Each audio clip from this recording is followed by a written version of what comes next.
All right, welcome to the On Purpose podcast, where we're here to live a life of purpose and to be flourished and fulfilled in all areas of our life.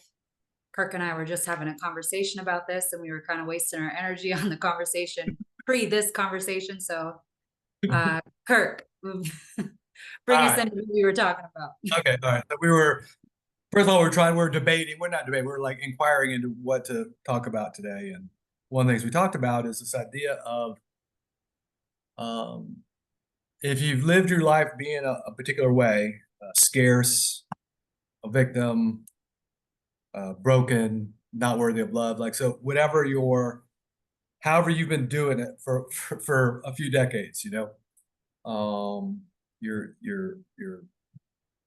that that that knowing that part of you that you know about that you hide from the world, right? So I was someone who grew up poor, and definitely the world that I lived in was definitely one of the hallmarks of it was scarcity.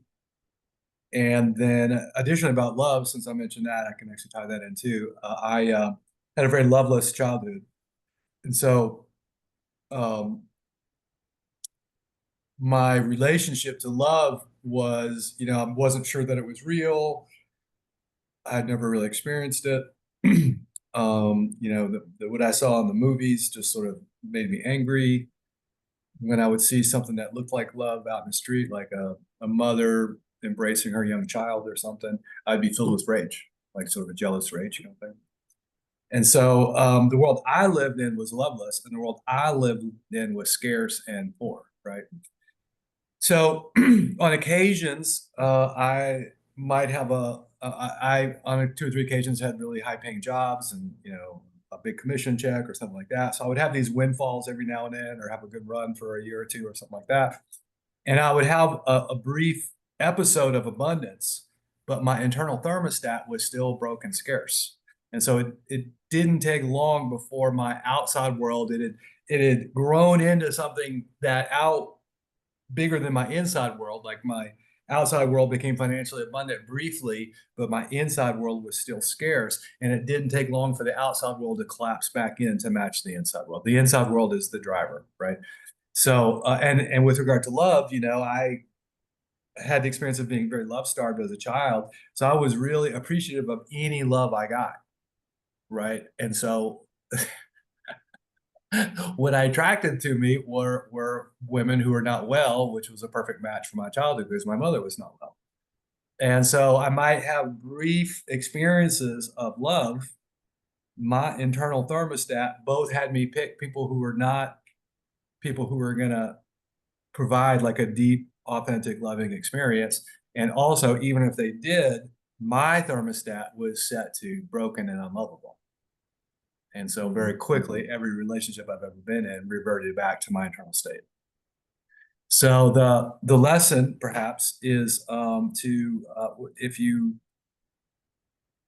when your outside world moves in a direction that you love, unconditional love, abundance, health, happy. Oh my God, I'm happy. Oh, well, wow, this is a weird feeling. What is? Oh, I think it's God. I'm happy. Oh my gosh, like you actually experience happiness. You experience leadership. You experience like having a purpose, like actually being someone who's like on purpose, has a life purpose. If you have that sort of breakthrough on the outside, it's really important to have the breakthrough on the inside to match and perhaps even exceed your outside world, Mm. or else your outside world will surely revert back to the patterns of the past, to the inside world that you've been living inside of. So we had a experience. We've had experiences here in the village where people come in and are like really they relate to themselves as really broken, worthless, unlovable. Um, People come in hating themselves. It sounds a dramatic way I'm saying it, but it's actually incredibly more common than anybody would imagine. Once you start getting underneath the mask with people and actually having conversations, what you find out is almost everybody, has a degree of hate for themselves and relates themselves as broken, incomplete. It's never going to happen for them.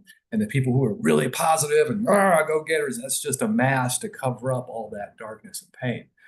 So that's really been my overwhelming experience. And I've been in this work for a very long time, and that's been my overwhelming experience as well with myself. Most of my life was this really dark, painful experience of myself with a really great mask on top. So people come into the village, and we try to work with people as effectively as we can to kind of set down the mask and reveal that, let you actually experience and feel how you relate to yourself, all on the journey of, seeing your true perfection, that you're a child of God and you're perfect and it's your difference that makes a difference. But that's a real stretch for most people. And you might be hearing this, go, oh, I understand that completely. And you may understand it completely, but it's completely different than having access to what I'm talking about. Understanding this is not where the love and the transformation is. It's learning how to actually embrace your true essence, that you're love, and not like in a positive, cheerleadery, wearing a really good looking mask kind of way, but actually having gone through that, having gone through the 18-inch journey from the head to the heart through your emotions, which is also another way to say that is to acknowledge and see that you have this ideal mask. Mine was constructed to make me look tough, to make me really engaging and charming, and to make me really good at stuff. And those three strategies were designed to help me survive a world that looked unsurvivable to me. And so that's the mask. And what the mask is hiding is I feel weak and unlovable and broken and worthless and, you know, yeah, that's it. Weak, unworthy, broken, and useless, right? So the mask is the opposite of that. So what I really thought I was this broken thing with this mask on top. Now the truth is I'm a child of God and not perfect. And it is all those differences that I've been judging and criticizing or been judged and criticized by other people my entire life. Those are actually my assets. Those are actually my superpowers. Those are the differences in me that it's only my differences that can make a difference. If we were 8 billion people on the planet, all the same person, that literally wouldn't work. We would be highly deficient in almost everything. We need everybody to be wildly different so that we have everything that we need.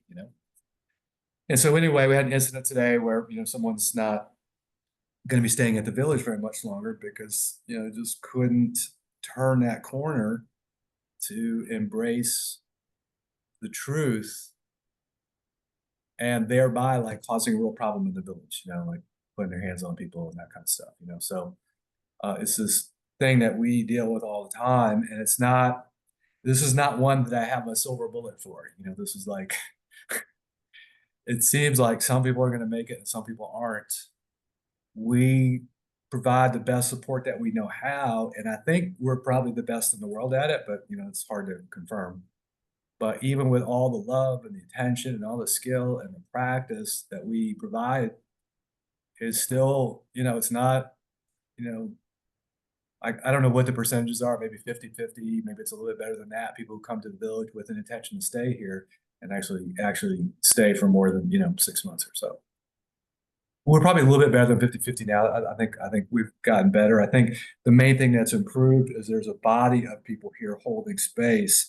If it's just one person lost in their ego and one or two people standing for them, it's very easy to, oh, well, that's just what you think, and da, right?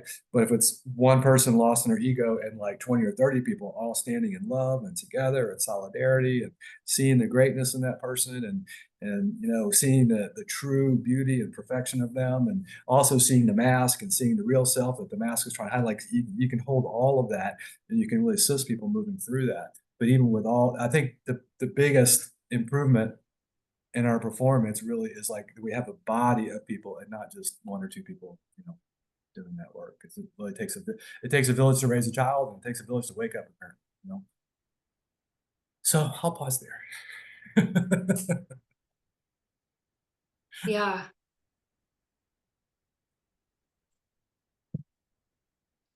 You just spoke to so many different points that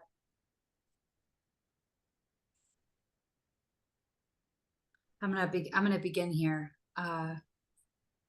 You had said that the inside world is the driver, Yeah, and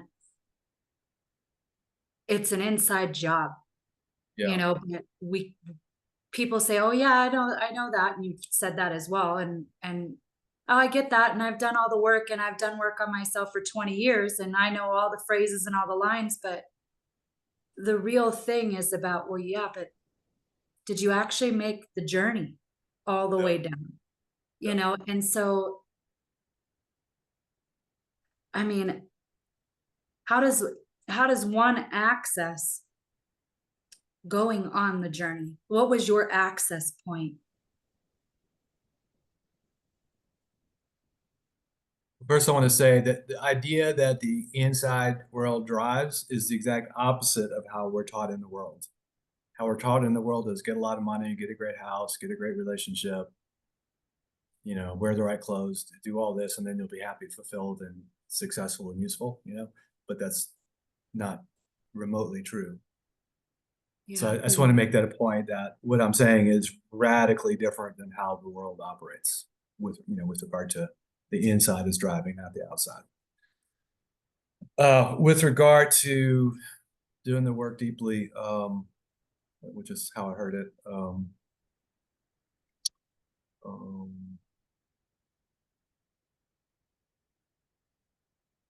I don't know. I didn't need to be pushed or whipped. Like it seems like a lot of people need constant encouragement and pushing and structures and reminders and rebukes and cheerleading and just like all this stuff. Like I just got really inspired. Like I did in '96, I think I did a course called the Landmark Forum in Houston, Texas. And I got really moved by something. One thing I remember very vividly is this is a 3-day course, 3.5-day course. One thing I remember very vividly at the very beginning, there was this guy there. I think there's about 150 people in the work in the seminar and workshop. But there was this guy there who was really angry. In fact, he looked so angry, he looked psychotic and dangerous. He looked to me like a serial killer. I was afraid of him. I'm not afraid of many people. I'm not a fearful person, and I'm a big, capable guy, especially in my 30s. And so I don't really scare easily, but this guy scared me. There's something that looked evil and psychotic and dangerous, and he just looked so angry. I remember being scared of him. By the end of the weekend, he was so full of love and laughing and just so full of life. And I just like, whoa, I didn't know that was possible. Another incident at that same workshop, I remember the leader was talking and asking, the leader gave us a little exercise to do back and forth with another person. I was supposed to, I think, ask him a question. I don't know what it was, but a little thing between this. And this was, I think this might have been that guy or another guy who was kind of old, crusty and grumpy, and probably about the age I am now. It seemed like an old guy, but he's probably younger than me. Right? Anyway, he was like all grumpy and crusty and all the things. And I remember I shared my thing, and it was fun. And he shared his thing. And I got this really sharp pull to say something. It's like it came from someplace else or something. And I said, "Hey, can I, I got how I said it, but hey, can I share something with you?" And he goes, "Yeah." And I said the thing. I don't remember what it was, but I said the thing. And he just lit up like a Christmas tree. I actually had the experience of touching someone's heart. It was like, whoa. Now, before that, mostly before that, I left home when I was 17. My mother is a clinical narcissist, so it's a very cold and dark environment. I very quickly married a woman who was bipolar. She seemed normal to me because she seemed like an upgrade from narcissist. Because bipolar, at least there are moments of glee and happiness. Not so with narcissist. So it was a massive upgrade for me, right? And I was so love starved. I whatever you want to give, I'll take it gratefully, kind of thing. And so, oh yeah. So anyway, that was pretty much my whole life, right up until about a year before I did this forum, this seminar in 1996. And so the contrast between the darkness of my life and what was happening with so many, like, really, I think everybody got what they came for. It was just, I'd never seen anything like it. And it was just the contrast of the darkness of my life and the coldness of my life. And then, like, this looked to me like just full of life and people waking up and going from dark to light and angry to joyful. I just had never imagined anything like this was remotely possible. And so the whole thing just grabbed me hard. And at first, I just enjoyed my transformation for a couple of 2, 3 years and just had fun. Like, I'd never really had fun before. And so I spent a couple of 2, 3 years just having fun. And that's a whole nother, we don't have time for any of that right now, but just note, capital F, lots of fun for 2 or 3 years, got my full, got all caught up. And then I went back and started the leadership track and started leading in 2000. Now I was still battling my ego, and I didn't like the rigor of the training initially, and so I was resistant and that kind of stuff. So now I'm kind of remembering now that I actually was a resistant, sort of a difficult.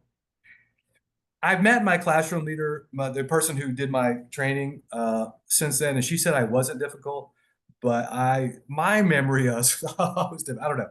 Anyway, so I did have resistance. I didn't like the homework. I didn't like showing up on time. I didn't like the discipline stuff, and I gained an appetite for it.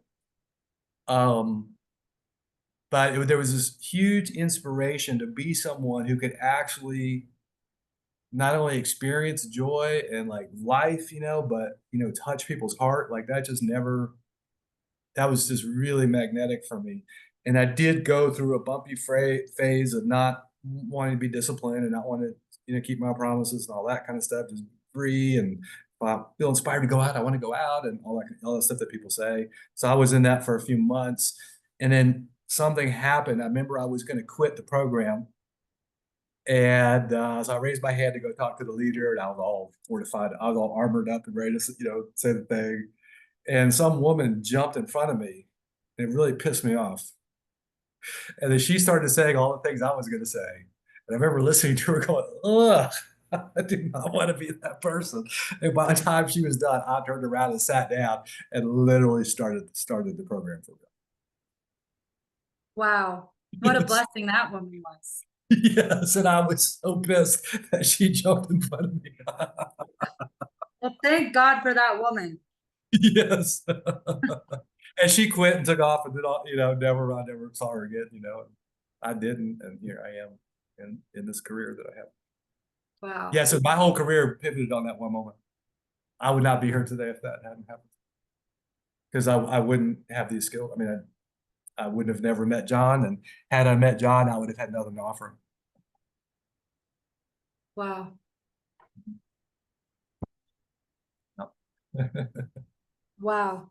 And that all started from finding a moment that you were extremely inspired by. Yeah. Yeah, the drive was inspiration. The drive was like just mind blown inspiration. Like I couldn't even hold, like none of Mm. this seemed possible to me. And yet it was in front of me. It was kind of like that. Wow. So, which ties into the conversation that you're having right before this, and it's the purpose being greater than what you're even stepping into. And Yes.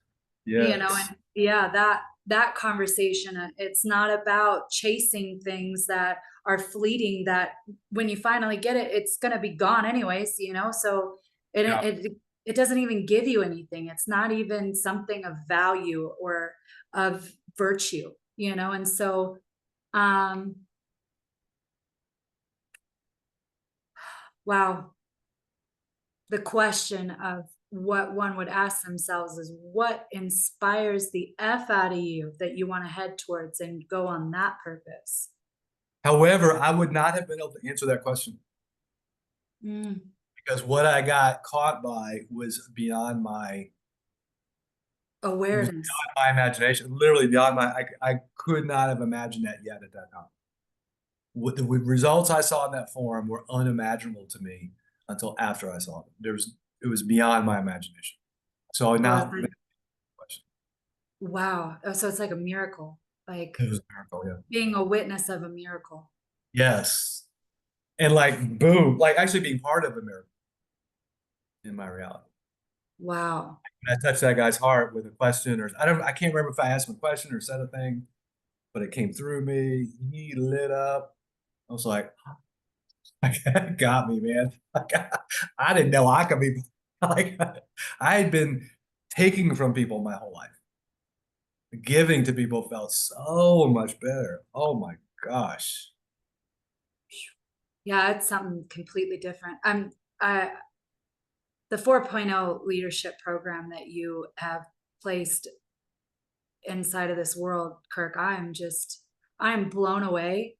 And what came through me yesterday with the A-team meeting, to be able to give that to so many people that are starting this thing, I'm like, I saw so many people lit up, like the Christmas tree that you're talking about, and they're just so inspired, and I'm like, wow, I've missed this freaking class, like, but to see that it's being handed off to all these leaders that are doing this work, that it's a part of this Yeah. mission, movement, and I'm like, oh man, there's no greater feeling than that.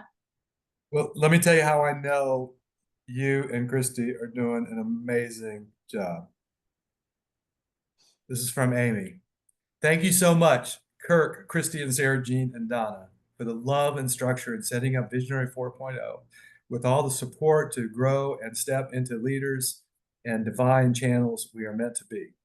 So much love and appreciation for you guys and this village and community. That's how you know you're doing good work. Yeah. And I'm like, in today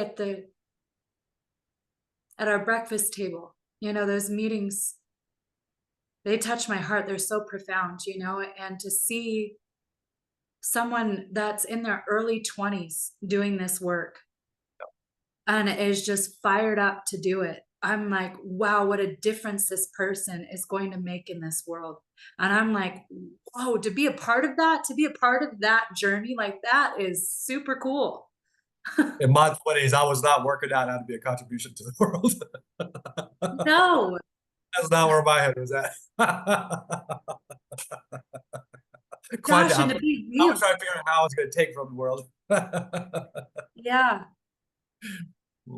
And to be raw and real and to be unfiltered about what's actually happening inside of their life, to be just open and vulnerable to talk like that. I'm like, who gets to do that? No one in the world. I'm like, so when you're talking about people that come here that have an opportunity to embrace that real true self and not be squashed down, like you get risen up with that, I pray and wish that for people in this world. Like I really do, Kirk. It's something else. Um, so the next part that's really been moved, the energy that's been moved, is being someone who is of a resource and being of service to another. How I think I might know, but I think I know this answer, but I think for the people watching this, um, is when did you declare that? When was the moment that you declared that you wanted to be someone of service? Well, the first time was with Landmark Education, and this was around 2000. And the purpose, the goal there, the purpose was a world that works for everyone. It was called Vision 2020. So back in 2000, 2020 seemed like a long time from now, and anything is possible. So by 2020, we were going to live in the world and live in a world that worked for everyone. Now that didn't quite happen, but for many years, I lived inside that promise to develop myself and stand for and develop others in this beautiful, I found really beautiful and inspired commitment that it's possible, like a world that works for everyone is really possible. And so I've lived inside of that for many years. There was another occasion post landmark, and this is when I'm in a really dark time in my life. And this is maybe 2015 or 16 or something. I'm in a dark time in my life, and I'm scared to death. And I won't go into all the circumstances right now, but I'm scared, and I can feel the darkness of my past creeping back, the manipulator, the liar, the cheater, that kind of thing. And something came through, and I just like made this declaration that I'll be a world-class contribution. I'll be a contribution, and it will be my ability to contribute. That will be my ultimate salvation. Because I didn't have any answers for the difficulty I was in. I didn't have any answers, which is very unusual for me. Usually if you're looking for answers, I'm the guy you want to talk to. And I had nothing. Like, this was beyond my capacity to, spin out of. And so that was very moving for me.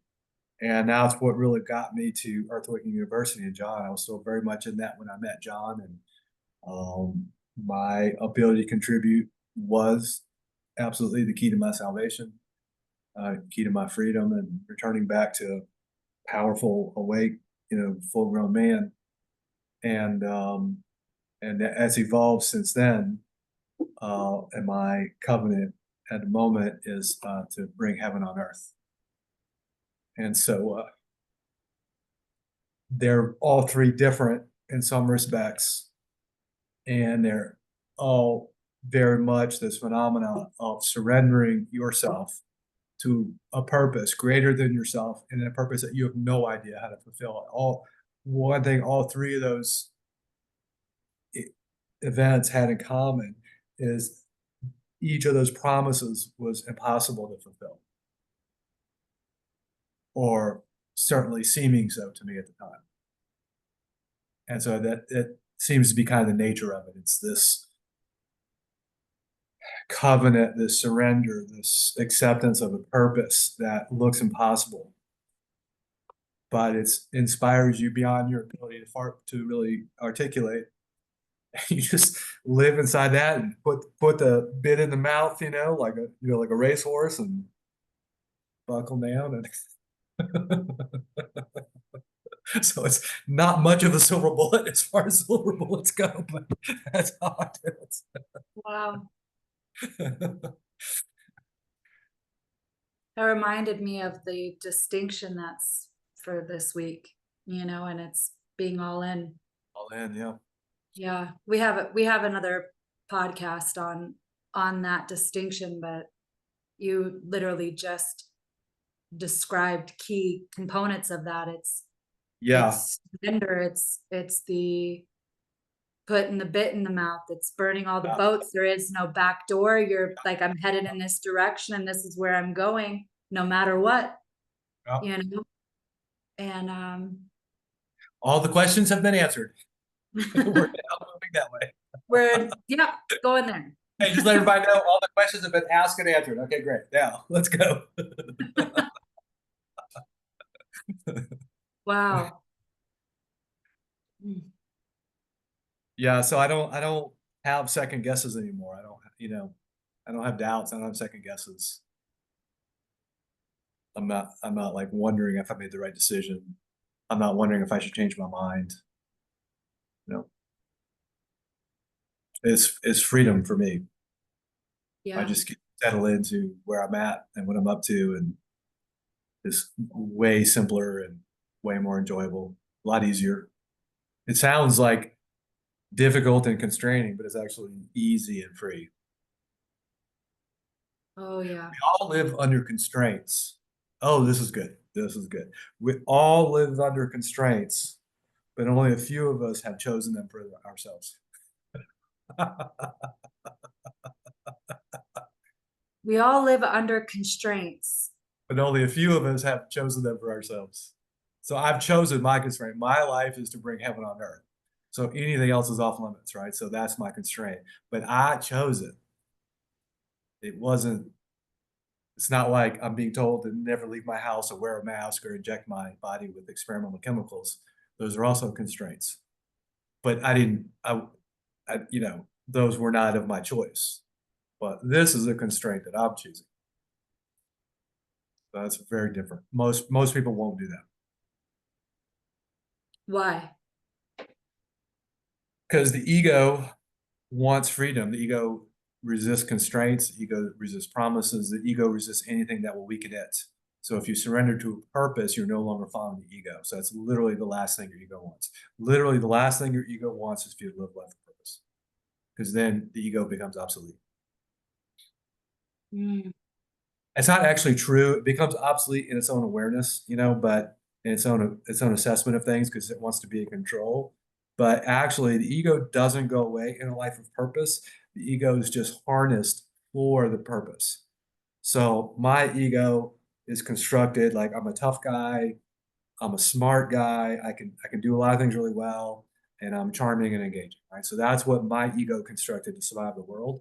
So is if I have it instead of it having me, it turns out having a strong backbone really works if you're leading to 100 people all of a sudden get all triggered and fired up. Turns out having a backbone really is pretty good. Or if you're dealing with lots of dysfunction, it turns out having a backbone is really useful. Turns out in leading, oftentimes being able to break the tension or massage the space of the room through humor and engagement and charm, turns out every now and then that's a really powerful thing. Turns out it's really useful for the mission to have someone like me who's really good at a number of important things. Turns out that's really useful for the mission. So as long as it doesn't have me and I'm not using it to build my kingdom or my reputation, as long as I'm using my God-given skills and talents and capacities, even my ego, in service of bringing heaven on earth, I'm all in. So it's not true that the ego dies. What's true is the ego can get wrestled down and harnessed like a racehorse. That's how it lives for me. And so most of the time, I'm riding my ego. Mm. I use my strength and toughness. I use my ability to connect with anybody. I use my skills in service of my covenant. And I'm glad I have them. Well, this brings up the conversation of significance over, like don't put your significance over your service. Yeah. And Yeah. um Yeah. It used to be I was tough to enhance my reputation.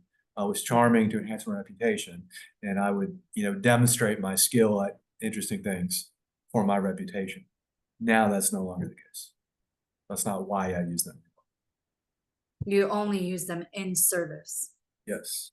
and when it's needed. And I imagine I don't have perfect vision and perfect clarity and perfect integrity, so I'm assuming that's the case. So I would rephrase that by saying overwhelmingly I use them in service. I'm sure sometimes I miss things,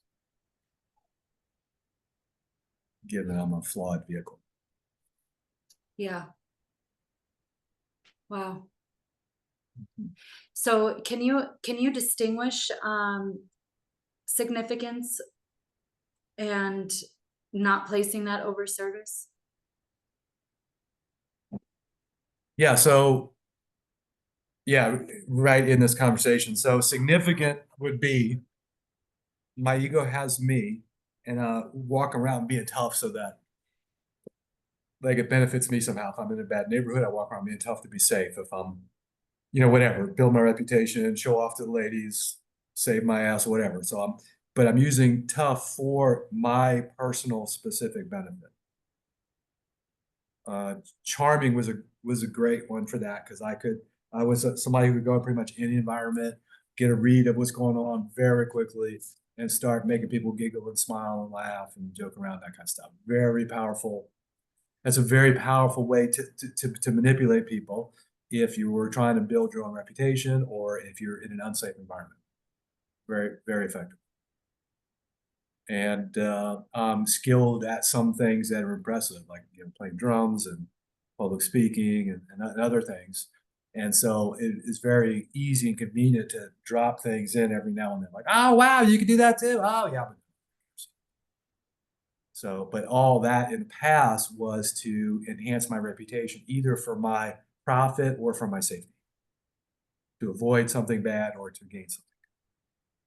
And so that's significance, right? That's like everything I'm up to has to do with me. Now, I'm not saying that when I'm being charming. I'm not saying, hey, by the way, I'm making you laugh just so I can be safe. When I'm being impressed on, hey, I'm just impressing you so I can feel safe. I'm not saying that, right? I might not even be conscious of that because it's like years, decades of ingrained patterns. And then, so service is like setting all that down, right? So even if I have a desire to set the record straight from reputation, like something was said about me at the dysfunction junction on Monday that was untrue, and the thing that was said would be like a really big deal back in the world, something you could get fired for, or canceled for, or whatever. So the ego wants to march down there and set the record straight because the ego is interested in its reputation and its survival, right? But I've not addressed the matter, and I'm certain it's going to come up at some point. But the truth doesn't need to be defended, so I'm just going to let it ride. And there'll be an opportunity, I assume, and if there isn't, there isn't. That's fine. I'm not pushing it. But in the revealing of the truth, so the truth doesn't need to be defended. So therefore, if I were to defend the truth, it would be me, trying to build my reputation. But instead, I'm letting the truth take care of itself. And now I'm free. I don't have to convince anybody of anything. I don't have to fix anything. I don't have to get into an argument. I don't have to you know, make someone agree with me. I'm not afraid of losing anything. And that's Yeah. a very different space. So being in service, I'm just letting the truth reveal itself and do its own thing. Um, so a lot of people are very much in significance pretending to be service. So these are the helpful people. Hey, I want to do this thing for you. But when I do this thing for you, I look really good. Or it's not really for you at all. It's something I want to do, but I'm going to tell you I did it for you. The parent who does something you never wanted and you get upset and they say, oh, I did it for you. No, you didn't do it for me. I didn't ask for this. If I had asked for it, then you would have done it for me. But you did it on your own volition. It definitely was not for me. It was definitely for you. Anyway, so people often pretend to be in service and are in significance. And sometimes they don't even notice it. But helpful people, people pleasers, are very much in significance, pretending to be in service. And so anyway, so I'll wrap this up by just saying that in our leadership environment, in our leadership course, what we're training people in is to be leaders that are in their hearts, operating from love in a selfless, contributory, service-oriented way, and assisting people in dropping their egos and dropping their significance, because significance is only important if you feel unsafe. You don't need to be significant. If you feel safe, your reputation isn't that important. If you're among people that you trust, your reputation is not important. Like, it's not important to me to set the record straight because I am safe here and I know I'm loved and respected. And I also know that the truth will eventually come out. So I don't need to go do anything about it. I don't need to go protect my significance. I don't need to go forward my reputation. So anyway, I think I kind of spun around that a few times, but there you go. Yeah, that I mean, well, that hits the point of, like, worry about your character because you have many reputations and you have yeah, all of them Oh, are different. And all of them are how different. many reputations do I have? Well, how many people have you met in the last 10 years? There you go. You have many, many. Yeah, so what's interesting with this conversation, what I'm realizing is that the way to freedom is actually seeing the behaviors of what your specific ego does. So you can have it and it doesn't have you. I love You know? that. I Yeah. love that. I'm like, that's actually your ticket to freedom. When Yeah. you actually see it and go in it and find out all the ways that the patterns that it does, like to try to find, I mean, because we've been ingrained for however long until we start doing this work, so it's like it's gonna pop up, it's gonna happen. And be in humility, be humble about it, like we're all working together to find it out. But the more that you open up and reveal it, the less it has you, because then you're like, okay, well, now that's out, like I don't have to try to hide it and mask it up anymore. It's Right. like we can see you. And how many times have we I'm like, I when I have the realization of like, you guys have seen me the whole time. Like, what the F, like Well, to that point, you said, um, seeing your ego, the way it works. So how do you do that? You surround yourself with mirrors. yeah. So that's what this village is. It's a village full of mirrors, 30 something mirrors walking around, all Mm. reflecting back to you. So Oh yeah. that's how you see ego. It's very difficult to see your ego in a solo, by yourself. And it's very difficult to see your ego among other people who don't see their egos. But it's very easy to see your ego in an environment where everybody's looking at their egos. Clean fish tank versus dirty fish tank. Yeah. Wow, I'm lit up about creating something how people can view the ego as, like to get involved in it and to see it, rather than it being this like overwhelming, like, oh, please don't, like way of viewing it, just like inspired to actually find it and see it, like, because you see a lot of people, they get very serious and overwhelmed and like they beat themselves up. And I had that for quite some time. Like I was very heavy around it, and so I'm like, okay, no more of that. Like, let's just clean that up and be inspired and have fun with pointing out all the things, So Yeah. yeah, that's really beautiful.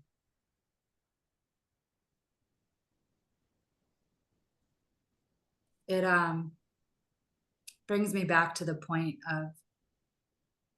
of doing the inner work deeply, being moved by something that is like a miracle that you witness. Yeah. Just find that purpose, find that direction that you don't ever want to turn away from, and just keep diving deeper and deeper into that. Yeah. Um, there's going to be some support links down below for you. Visionary Leadership Program 4.0, if you want to keep in contact with us and grab support on your journey. I just want to thank you and appreciate you for joining us on this podcast. And yeah, see you guys soon.